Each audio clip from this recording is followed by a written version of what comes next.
So grabing ilira ng pulis. Bakit ayaw kontrolin ng pamahalaan ang presyo ng langis? Tanggalin! Tanggalin! Wag sa langis! At ganap na nagpamalaya sa sambayan ng So grabing ilira ng pulis. Pati dito sa kabila. So dito sa kabila meron din guys ilira ng mga pulis. Grabing napakaraming pulis ang tinalaga dito. tulad na kundi pagsasabuanan ng gobyerno ni Marcos Jr. at ng imperialistang US. Tinatawagan natin ang kasalukuyang Secretary General ng Bayan na si Bong Palatino. Magandang araw mga kababayan, mga kasama, imperialisto! Una sa lahat, bigyan natin ng palakpakan ng mga super at small operators na kasama natin mula kahapon, mula ng sandwich bar, sa pagsagawa ng welga. Palakpakan din natin ang lahat ang lumahok sa mga strike centers, ang mga kabataan, ang iba't ibang mga sektor na sumuporta sa welga ng mga super. Tulad po nung last week, tayo ay sumugod muli dito, malapit sa Malacanang. Dahil patuloy na naniningil ang taong bayan sa pagiging puppet at inutil ni Marcos Jr. Isang buwan na po ang nakalipas mula nang inatake at binomba ng US at Israel ang Iran. Sa nakalipas na isang buwan, muli nating nasaksihan at napatunayan na ang numero unong banta sa kapayapaan sa buong mundo ay walang iba kundi ang imperialistong US. Na ang pangunahing teroristang puwersa sa buong mundo ay walang iba kundi ang imperialistong US. Kaya marapat lamang nasa ating panawagan, nasa unahan dyan ang pagkondena sa imperialistong US. Dahil ang ginagawang pagbomba sa Iran ang siyang dahilan kung bakit tumindi ang sigalot sa West Asia na pumatay ng libo-libong sibilyan sa Iran at may matinding epekto sa pandaigdigang ekonomiya. Sa nakalipas na isang buwan, narinig pa natin si Marcos Jr. na kinondina ang agresyon ng US sa Iran. Si Marcos pa ay nanawagan na dapat alisin ang mga base militar ng US sa Pilipinas. Wala tayong narinig dahil siya ay numero unong puta ng imperialismong US.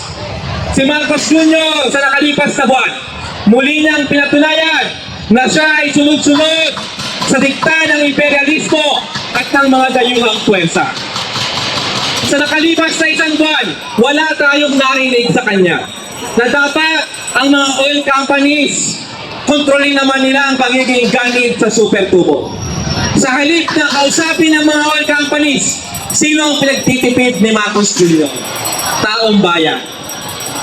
Sa halip na kontrolin ang presyo ng langis, i-roll back ang presyo ng langis, ang binawi niya yung barya-baryang pagtaas ng pamasahe.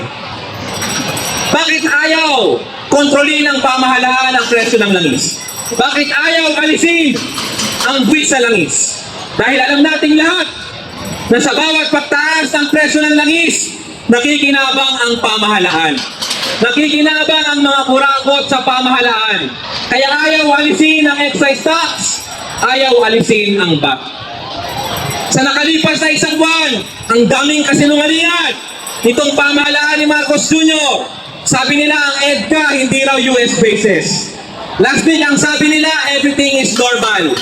A few days ago, sabi nila, wala daw crisis sa langis. Tapos, nagdeklara ng energy emergency. Ano ang kanyang state of emergency?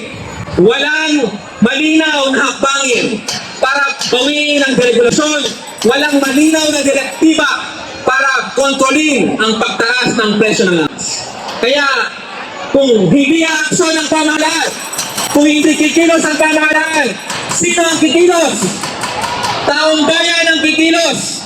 At ang tanging nating sandata, sama-samang pagkilos, protesta ang bayan. Pinapatay tayo ng imperialismong US at ng pagiging ganit ng mga kapitalista.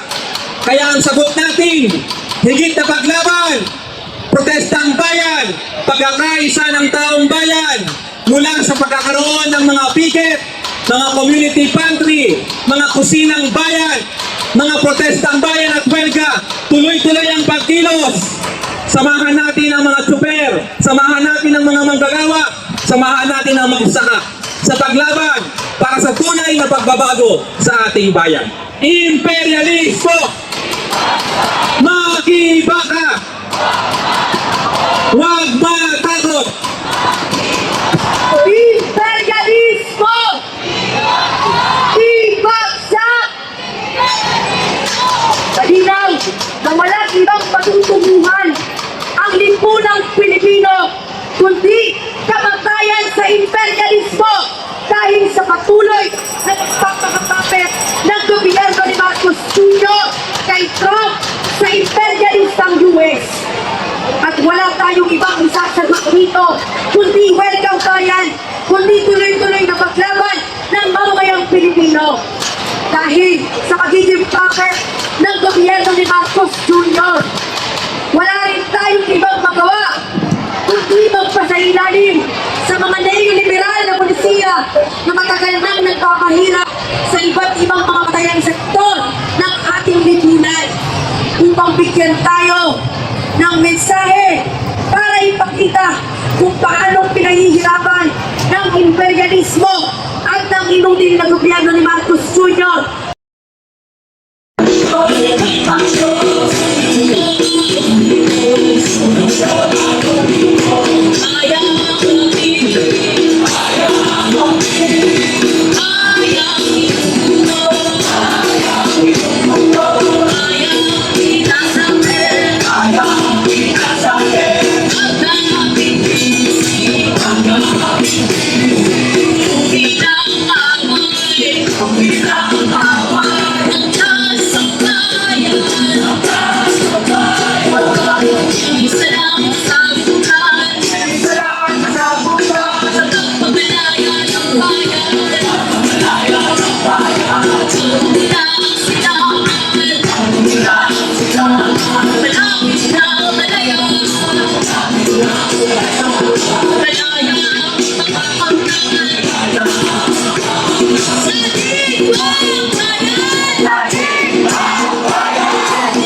titigil.